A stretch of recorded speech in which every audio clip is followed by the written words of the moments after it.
morning in Georgetown. Good morning in Gwinner, home of the Green Waves. Thank you for making KFGO number one in the morning, number one all day long. The KFGO Morning Crew, Doug Leier, Amistadi, get your Monday set for you. Yeah, and we like to spend Monday mornings in Medina with KFGO Farm and Ranch Director Sarah Heinrich talking consumer issues. Good morning to you, Sarah. Good morning, crew. Welcome to Monday, December and October, as Shemansky would say. It's cold out here, but hey, it's all right. We're going to make it through. We got a warm-up coming. Sarah, I know we've talked a lot on the landscape scene of how much corn has been harvested this year, especially compared to last year. But I will say, like out into Barnes County over the weekend, I was a little bit surprised. There's still some corn that's out there, Sarah.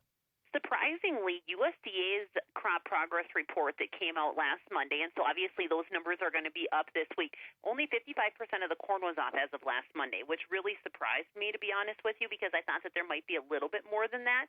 But the good news is that most all of the soybeans are in the bin. So I think that we're talking like 90% of the soybeans already in the bin. And so that's the good news because corn can handle snow much, much better than what a soybean crop can. Ah, got it. Yep, and a warm-up in sight, so hopefully that snow will get melted and they'll get the rest of the crop out of the ground. Now, I know you wanted to talk about organic foods with us. Are there organic foods being grown right here in North Dakota and Minnesota? I did some digging, you guys, because I was wondering if you were going to be asking me about how close to home some of this hits. So anyway, let's talk about just organic in general and just how much this industry has increased. So this industry has increased nearly $2.4 billion since 2016. So we're now looking at roughly a $10 billion industry as far as organic product sales. So there are 16,500 certified organic farms. In North Dakota, there's 117 certified organic operations. So there's 16,500 nationwide. We have 117 here in North Dakota.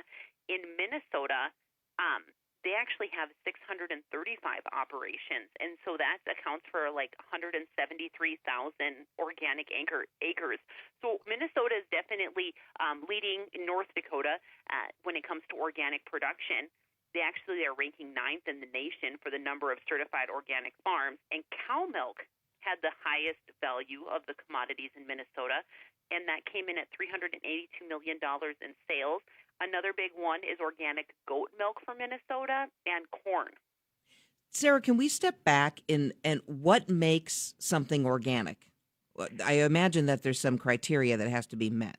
Yes. So you have to go through an entire certification process. And so that, they will then you're able to receive that seal of approval that, your products are meeting that organic standards, that you aren't using herbicides, that you aren't using pesticides, that you are using, those natural methods.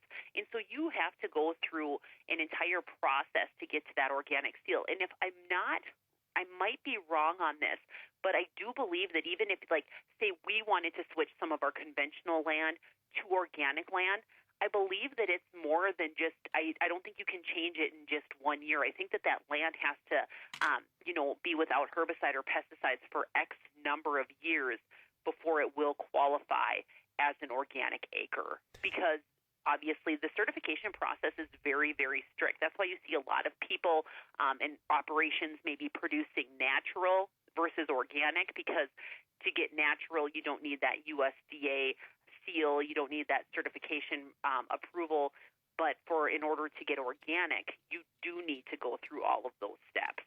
Sarah Heinrich, our KFGO Farm and Ranch Director, and we love spending Monday mornings in Medina chatting about some of the consumer issues. And from a consumer side of it, what you're saying, Sarah, I think sometimes it still brings to consumers a little bit of a fog and confusion over what they are actually buying and what it needs to meet that natural versus organic and what those standards are. Absolutely. I mean, let's be honest with ourselves. When we go grocery shopping, we see the natural, we see organic, we see non-GMO, we see, raised without hormones or whatnot. I mean, there are so many different things that are popping up on labels right now. And so it's hard to kind of digest and say, okay, so what am I buying? So if you're really wanting the true and the organic, if you're really trying to stay away from herbicides and pesticides, if you're really trying to go for that really natural, nature approach, look for that USDA seal, because only organic certified operations and produce coming from those will be carrying that seal. And you can ensure and trust that went through a very rigorous process in order to get to that level. Now, with that being said, I think we can all agree that these products cost more at the store. And so I'm curious to know, how many consumers are willing to pay more when it comes to buying organic produce versus conventional produce, because there is quite a bit of a price difference. I would imagine that consumers are buying it, because if they weren't, then we wouldn't have a designated section in the grocery stores where you can buy organic produce. Absolutely. And when you want to talk about, the more than 1,800 certified organic farms have, almost 250,000 acres that are in that 3-year transition period for land to become organic. An additional 710 farms nationwide are being able to, they're talking about increasing more land to organic production. And so this is like a 3-year process is what they're saying to turn this land into organic production. But 30% of farms are planning to increase their level of organic production nationwide. And so obviously when we want to talk about a growing by billions of dollars in a 3-year or 4-year time frame, this is a big push. And, I think that we probably are a little more, secluded, or maybe whatever you'd want to say it, in the Midwest versus on the coast. If you travel to the coast, you know that the organic push and the natural menus are extremely popular, and that is a very booming sector. That's why we love to spend Monday mornings in Medina. Our KFGO Farm and Ranch Director will catch up with you, Sarah Heinrich, at 7:25. Yeah, we'll see you the next hour. Sounds good. 6:46, Too Tall Thomas.